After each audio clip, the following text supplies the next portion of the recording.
Bien, Diego, tenemos ahora una continuación del episodio anterior.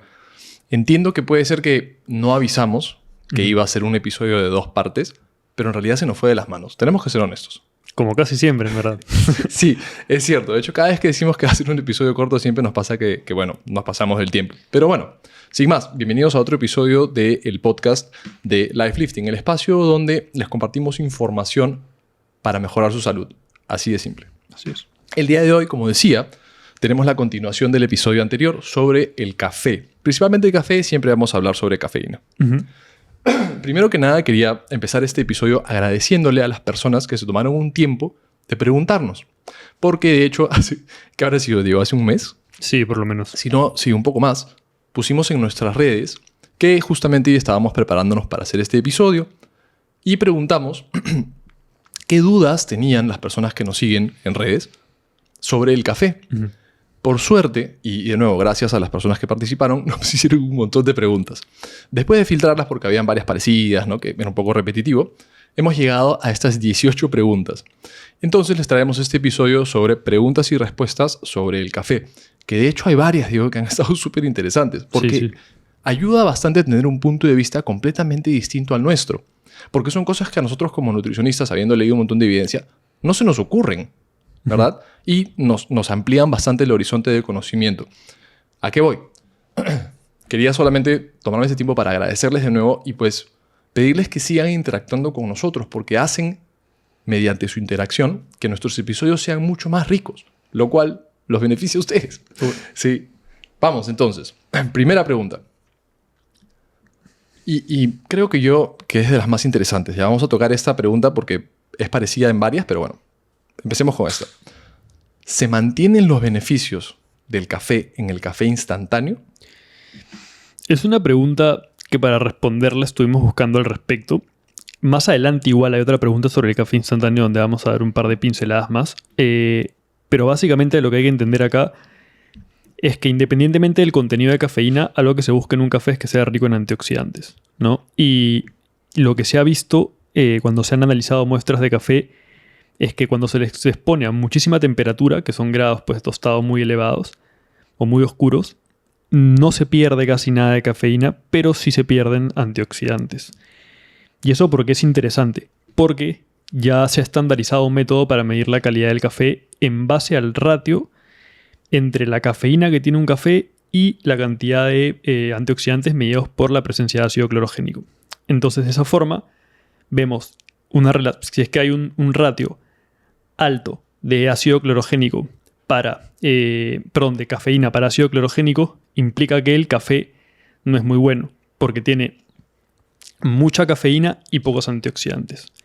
O sea, estamos hablando netamente de salud, ¿no? Y lo otro es que cuando el ratio, al contrario, es bajo, indica pues, que hay una alta presencia de antioxidantes o que es muy similar o incluso mayor a lo contenido de cafeína. ¿Y qué nos dice un estudio de Yeon y colaboradores realizado en Corea del año 2019? Es que básicamente se evaluaron, no me acuerdo la cantidad, 83 productos ricos en café, ¿no? O elaborados en base a café, mejor dicho. Y lo que se vio es que el producto que tenía un mayor ratio, o sea, con menos efectos positivos para la salud, era un café listo para beber mezclado con leche. Es esa típica botellita que ya está lista, pues, en congelada, no congelada, o sea, refrigerada y que simplemente la sacas y la bebes. Y el café que tenía un ratio menor, o sea, con efectos más positivos a la salud, era el café molido para pasar. Tostado. Sí, es bastante interesante en este estudio mencionar que también se comparó solamente el café instantáneo con el café molido, tostado. Y la diferencia es abismal, ¿no, Diego? O sea, vemos que, pues, si bien ambos tienen un ratio bueno, pues es súper grande la diferencia entre uno y otro, siendo el café tostado y molido bastante mejor que el café instantáneo. Sin dudas.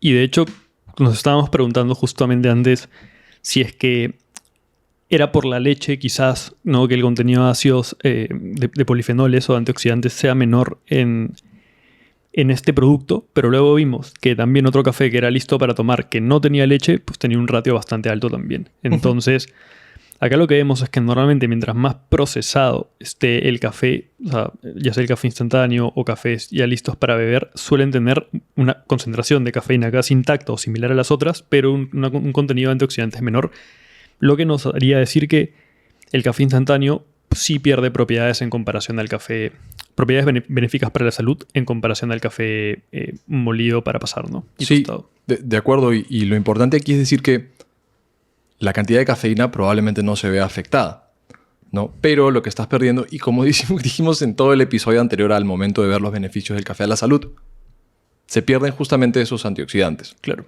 Y eso parece ser lo más importante al momento de consumir café, hablando de salud y no de la cafeína, que también está relacionada a la salud, pero digamos las otras sustancias que no son cafeína. Sin duda. Digo, ¿cuántos cafés vas el día de hoy? Yo justo le comentaba a Giovanni que estaba cometiendo una imprudencia porque yo hoy día me desperté, tenía varias cosas que avanzar, me tomé un café en la mañana, luego tenía que entrenar temprano para estar acá grabando el podcast y me tomé un scoop de preentreno. Y mi preentreno, que ya lo veremos en el podcast de cafeína, tiene 350 miligramos de cafeína Por scoop. por scoop, que no es poco, que más o menos, pues yo peso 70, son 5 miligramos por kilo de peso. Que ya lo vamos a explicar también, ¿no?, en el podcast de cafeína y efectos ergogénicos. Y ahora me estoy tomando un café mientras estamos grabando este episodio, así que estoy un poco puesto de cafeína porque ya vamos a explicar más o menos cuánto tiempo está la cafeína en el cuerpo, así que sigo todavía ahí con una cantidad importante. Que de hecho esa es una de las siguientes preguntas que tenemos. Antes de pasar eso, pucha, yo también estoy en un momento un poco pesado porque estamos grabando ahora este episodio y yo tengo que grabar otro episodio con nuestro invitado de esta semana que está bastante interesante en 1 hora. Entonces, y bueno, como vimos en el episodio anterior, que deberían haberlo visto ya, el consumir una taza de café o algún tipo de bebida o alimento con cafeína mejora el ambiente social o en el ambiente en el que te encuentras. Entonces, tomarte una taza de café con alguien, por ejemplo, grabando un podcast, mejora significativamente la experiencia. Sin dudas. Entonces, pues... Mejora la experiencia, hacemos un spoiler a la pregunta que viene, al menos que tengas el genotipo CC, ¿no? Y de hecho, yendo por ahí, ¿cuál es la siguiente pregunta? ¿Por qué algunas personas tienen baja la tolerancia a la cafeína? ¿Y qué hacer para aumentarla? Totalmente.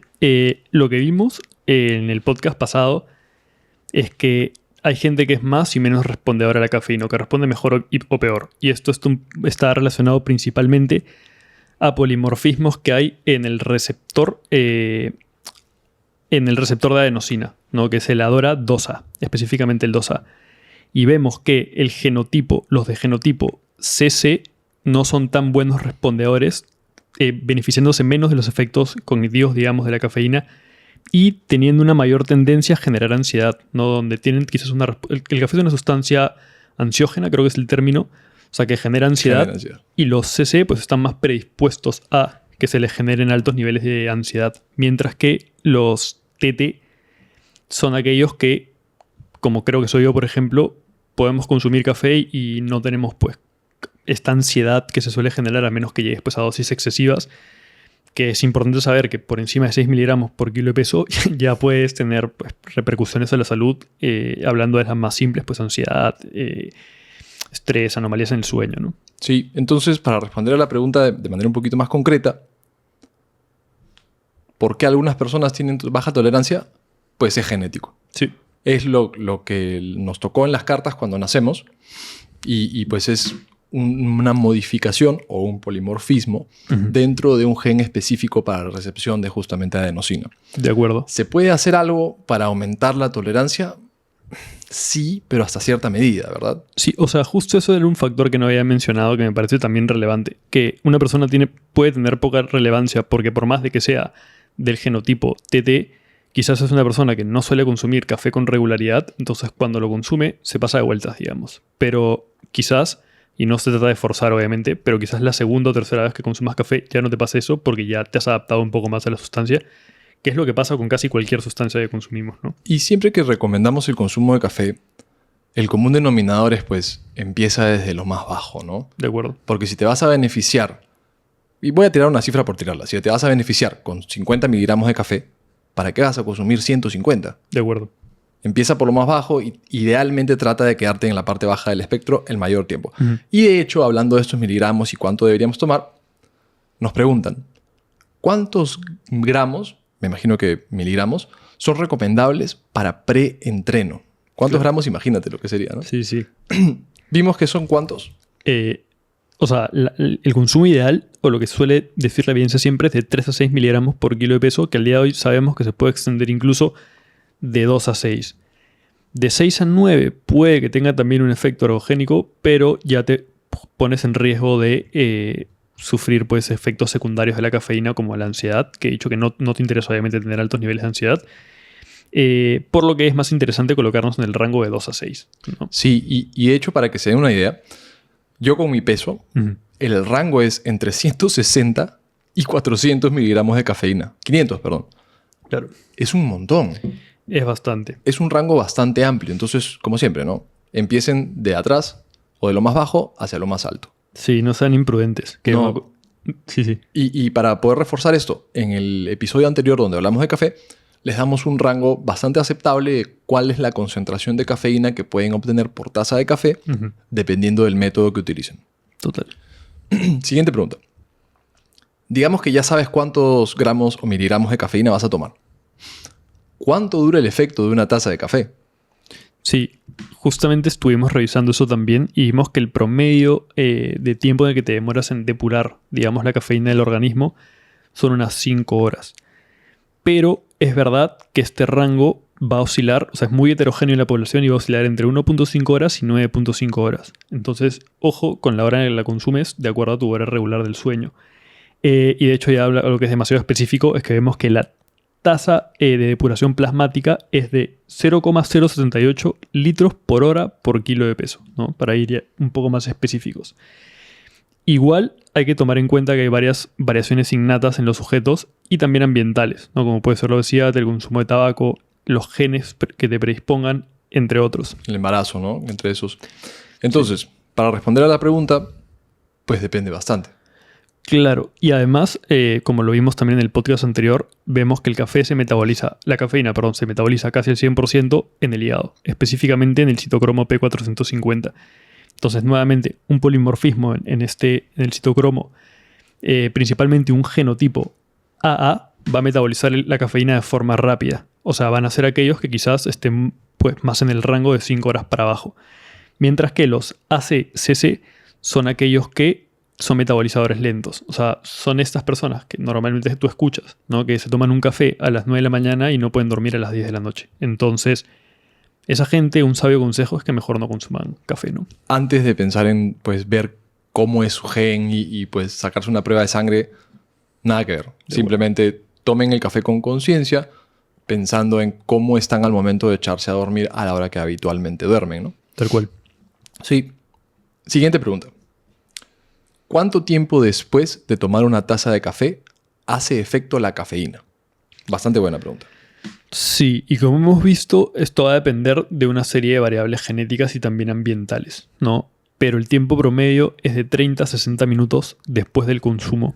Entonces, ya sabemos más o menos, ¿no? Y si hablamos de los beneficios cognitivos, hemos visto rangos de hasta 5 minutos después del inicio de consumo. ¿Qué es interesante? Es pensar, y justamente que lo hablábamos antes de empezar a grabar, en qué momento vas a necesitar llegar a ese pico de cafeína para poder beneficiarte al máximo de sus efectos. Por ejemplo, ¿no? Estás yendo a entrenar y pues sabes que tu caminata de casa al gimnasio te toma 30 minutos. Claro. Si tomas el café justamente antes de salir, es probable que llegando al gimnasio estés en la puesta plena. Claro. Y pues puedas empezar tu rutina de la mejor manera posible. Habiendo dicho esto, tenemos que hablar también de la meseta de la cafeína. ¿Qué quiere decir? Normalmente, ¿cuánto tiempo dura el efecto del café, ¿no? Claro. Que vimos que es más o menos 1 hora.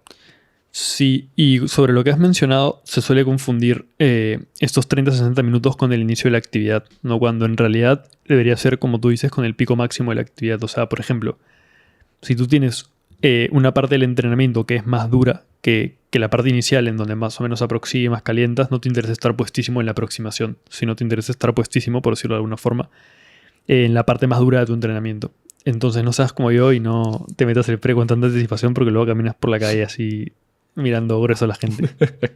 Sí, que de hecho es un gran aliado. Si me preguntas a mí, pucha, me encanta entrenar habiendo tomado cafeína.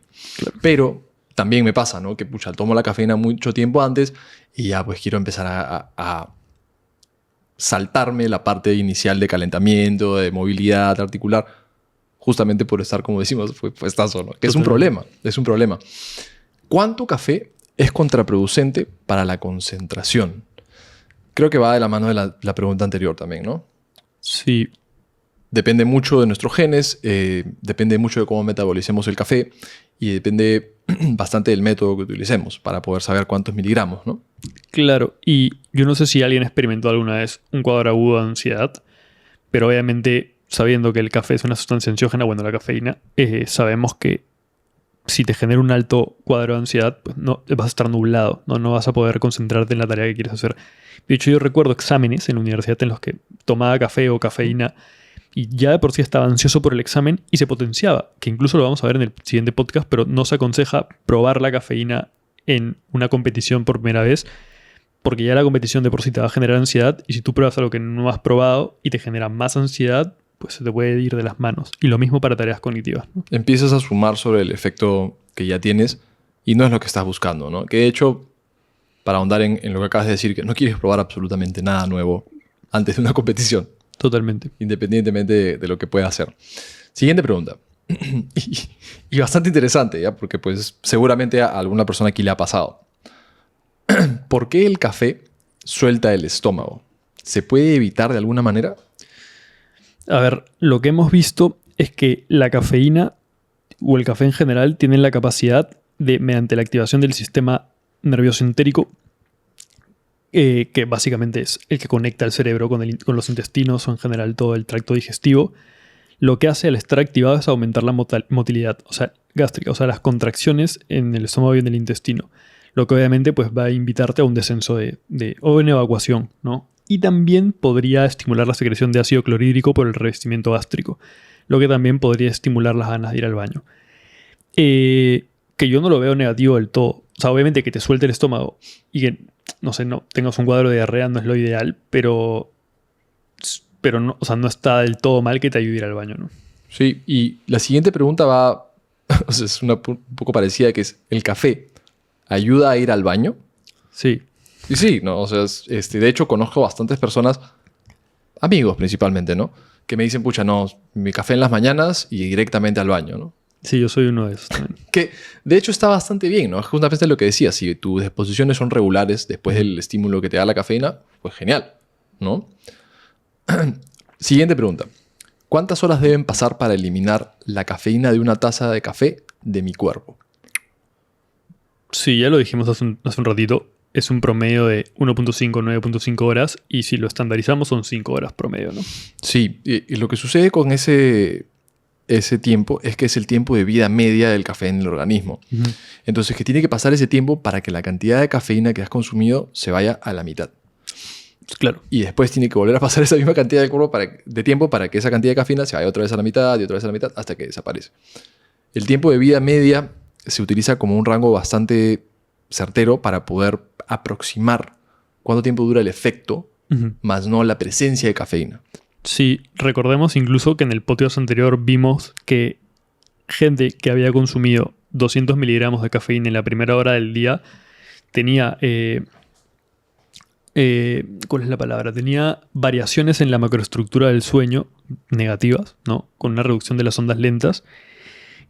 Y cuando se les medía la concentración de saliva, de cafeína salival antes de dormir, estaba en 0. Entonces parece que quizás habiendo eliminado toda la cafeína del cuerpo, o aparentemente, aún así tenía complicaciones para dormir. Entonces también, ojo con eso. Que de hecho la principal contraindicación del café es justamente esa, ¿no? La higiene de sueño. Sí. Bien, siguiente pregunta. ¿Una persona con hipertensión arterial debe dejar el café? A ver, eso también lo vimos en el podcast anterior y vimos que la cafeína tiene, y obviamente esto va a depender de cada persona, pero tiene un efecto despreciable a nivel clínico en cuanto a elevación de la presión sistólica y diastólica, ¿no? Entonces, eso nos diría que una persona hipertensa que tiene ya la costumbre de consumir café podría mantenerlo siempre y cuando no consuma dosis excesivas y se lo pregunte obviamente a su cardiólogo previamente. Pero si es verdad que una persona que no consuma cafeína, que ha sido diagnosticada de hipertensión, no debería consumir cafeína o café, ya que en gente no acostumbrada sí se han visto elevaciones un poco más pronunciadas. Tampoco severas, pero si ya de por sí tienes un cuadro de hipertensión, no es lo mejor, ¿no? Sí, no vayas a exponerte a la cafeína si es que no es tu habitual. Claro, y de hecho, ya para cerrar el tema de la hipertensión, el café parece tener un efecto protector contra la hipertensión en estudios epidemiológicos, ¿no? Ujú. Siguiente pregunta. ¿Cómo sé cuánto café debería tomar? Lo que hemos visto en la mayoría de estudios que hemos revisado es que una media de 2 a 4 tazas al día parece, en estudios epidemiológicos, reducir la mortalidad por todas las causas. Todas. Entonces, entre 2 a 4 tazas estaría bien, siempre y cuando tengamos cuidado nuevamente con nuestra higiene del sueño, ¿no? Y ver también cuál es la concentración de cafeína de esas tazas, porque Claro. si hablamos de 4 tazas de espresso, es completamente distinta la concentración de cafeína que 4 tazas de café pasado. Claro. Ojo con eso, que no hay que tratar de superar, me parece que eran los 300 miligramos de cafeína al día, sino hay que estar ahí con cuidado, ¿no? Sí, pero de nuevo, ¿no? Si son 3 tazas de espresso, pues vas a estar en la mitad Claro. del máximo, entre comillas, recomendado, ¿no? Ujú. Depende bastante también del método. Siguiente pregunta. ¿Energizantes o café? A ver, para rendimiento deportivo yo me iría un poco más para los energizantes. ¿Por qué? Básicamente por dos motivos. Porque suelen tener un contenido de cafeína más alto y porque sabemos cuánta cafeína está aportando. Y hemos visto también en el podcast anterior que tú agarras, vas 3 días consecutivos a cualquier dispensador de café y te pides el mismo café y te va a botar concentraciones diferentes. Entonces, si tú lo que quieres es estar dentro de la dosis ergogénica, que nuevamente es de 2 a 6 miligramos por kilo de peso, nunca vas a saber si lo estás realmente, a menos que sea tu café y que tú estandarices la cantidad de cafeína, la cantidad de café, perdón, que estás pasando, y que sea siempre el mismo método y ya más o menos pues tengas una idea de que la concentración con la misma cantidad de agua sea la misma. Pero si no, los energizantes o preentrenos o sustancias que ya tienen, o incluso la cafeína en pastillas o sustancias que ya sabes exactamente cuántos miligramos de cafeína tiene, es más interesante para rendimiento deportivo, ¿no? Sí, si lo estás utilizando para, pues, ser un poco más... o tener más rendimiento cognitivo o tomar una bebida que te guste, idealmente café. Sí, pero eso no quiere decir, ojo, que a dosis menores el café no pueda tener un efecto ergogénico. No sé, puede haber un sujeto específico que se consume una taza de café y que esa taza lo ayuda a mejorar su rendimiento deportivo. No, pero eso ya depende mucho de cada persona y creo que como nutricionistas nuestra chamba es no darle a todos la misma dosis, sino pues acomodarla no solamente al peso de cada persona, sino también a la respuesta de cada persona, ¿no? Sí, o sea, si alguien personalmente no disfruta el café por el sabor, por el método, porque no le gusta tomar cosas calientes, etc., pero quiere beneficiarse de los efectos de la cafeína, puedes probar justamente como decías, ¿no? Cualquier otro método de consumo de cafeína que puede ser energizantes y que a veces entiendo que están mal vistos. Entonces, chicles, pastillas, cualquier otra forma, ¿no? Claro, el tema con los energizantes es que suelen ser ricos en azúcares añadidas y eso sí, cuidado con la salud a largo plazo, que no pasa nada tampoco si los consumimos una vez de forma puntual, pero no se debe exagerar, ¿no? Exacto. Siguiente pregunta. ¿Cada cuánto hacer una descarga de cafeína? Ya, en esta pregunta me voy a extender un poquitito, pero básicamente, ¿qué pasa? Ya hemos explicado en el podcast anterior que la adenosina, ¿no? Que al final funciona como un señalizador que nos invita pues, al sueño, se une a los receptores de adenosina. Claro. Y la cafeína lo que hace es taclearla, digámoslo así, y ocupa su espacio. Entonces aumenta la vigilia porque inhibe el sueño. ¿Qué pasa? Que en modelos celulares y animales se ha visto que con el consumo crónico de cafeína se aumenta la cantidad de receptores de adenosina. Y eso pues va a hacer que a la larga necesites cada vez más cafeína. Y por eso es que estuvo muy de moda y sigue estando las descargas de cafeína, ¿no? Que son 1 o 2 semanas en las cuales no consumes nada. En teoría se restablecen tu número de receptores y ya pues vuelves a recuperar esta capacidad de responder igual a la cafeína. Sin embargo, lo que se ha visto es que consumidores habituales de cafeína tienen la misma respuesta que consumidores no habituales en cuanto a efectos ergogénicos.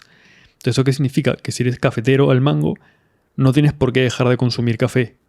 Pero, y acá viene la parte más importante, yo creo que la descarga debería venir cuando ya dependes de una sustancia para subsistir, ¿no? Que es que si tú estás de café no eres nadie, que nos pasa a muchos. Pasa.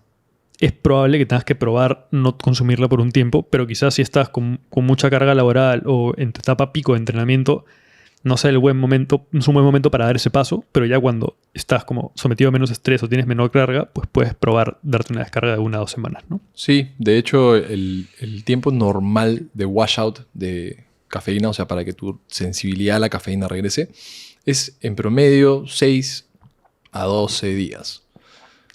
Lo que recomienda el neurocientífico Andrew Huberman es un protocolo de consumo de cafeína interdiario.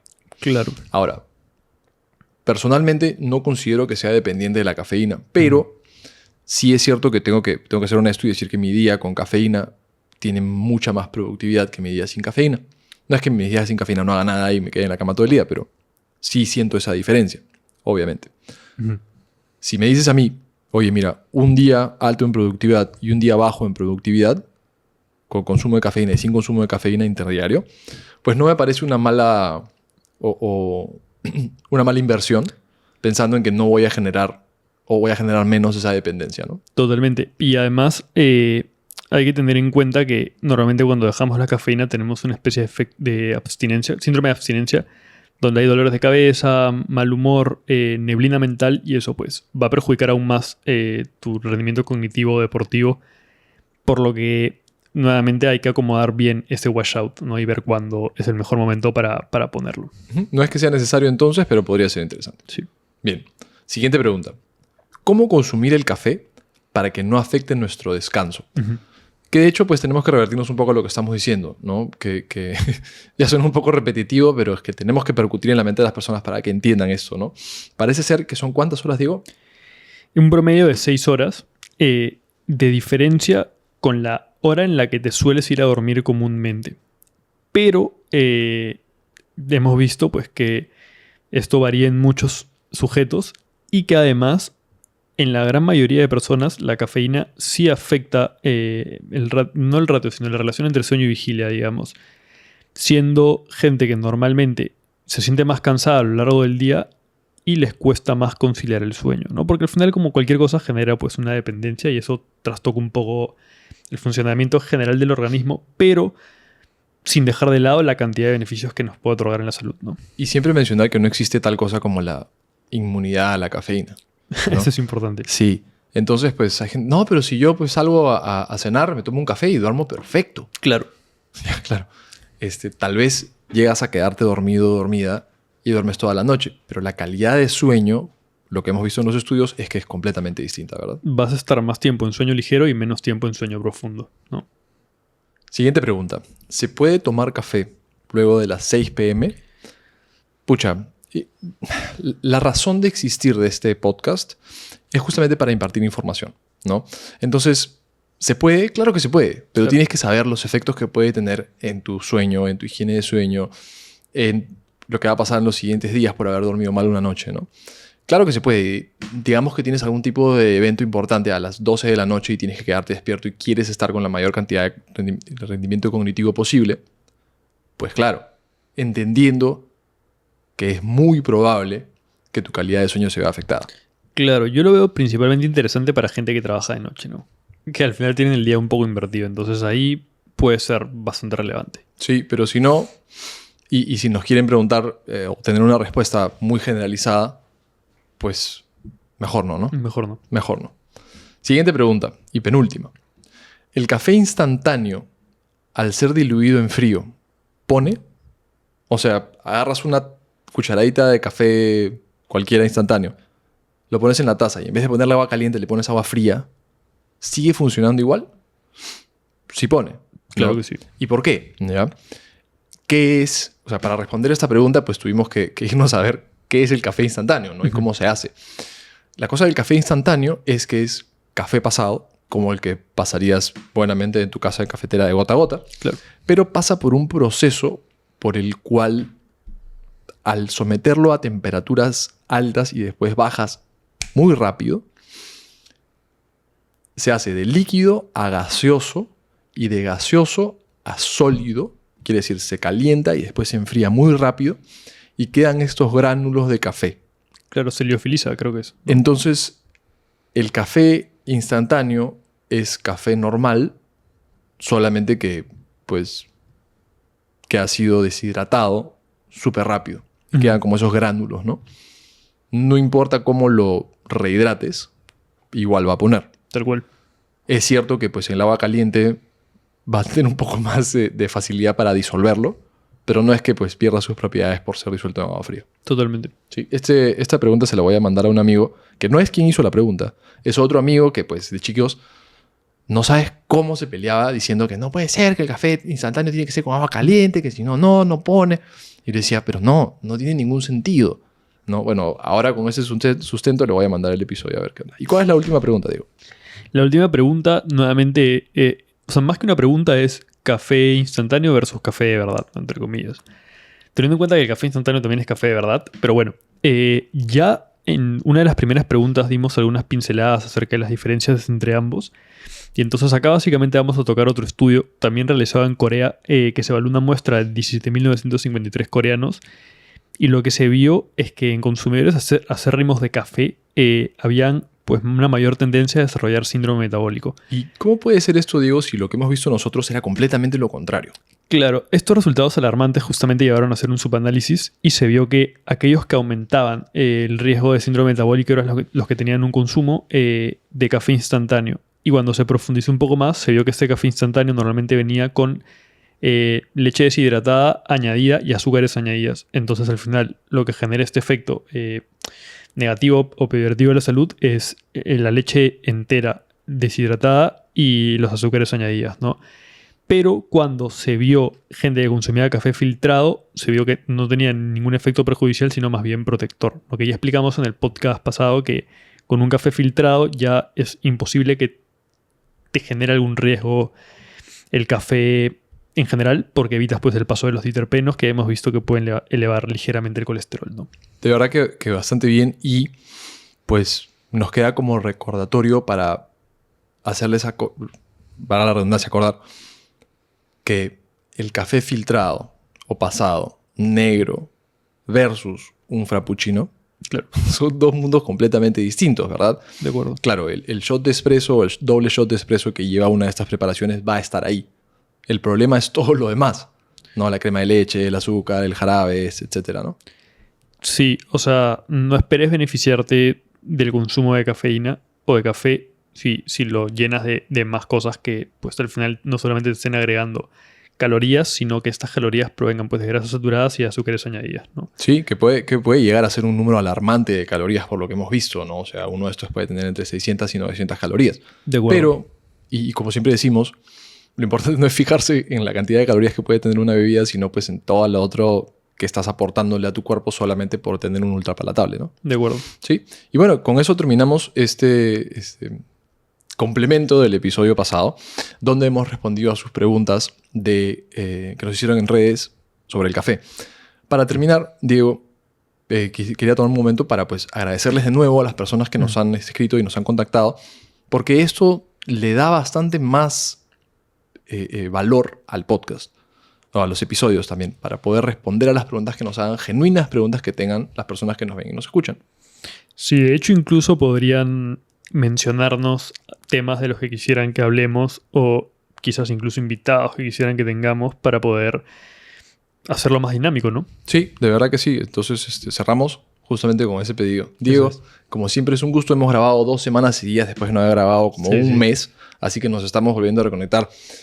Como siempre les decimos, ya, si esta información o lo que les brindamos durante estos episodios resuena con ustedes y les gusta, siempre recuerden que nos pueden ayudar dándole un like o haciendo algún tipo de comentario o interacción. Y recuerden que si esto es algo que les gustó y saben de alguien que le podría beneficiar, siempre pueden enviarle el enlace o compartirlo para pues, poder seguir creciendo como comunidad y llegar a más personas.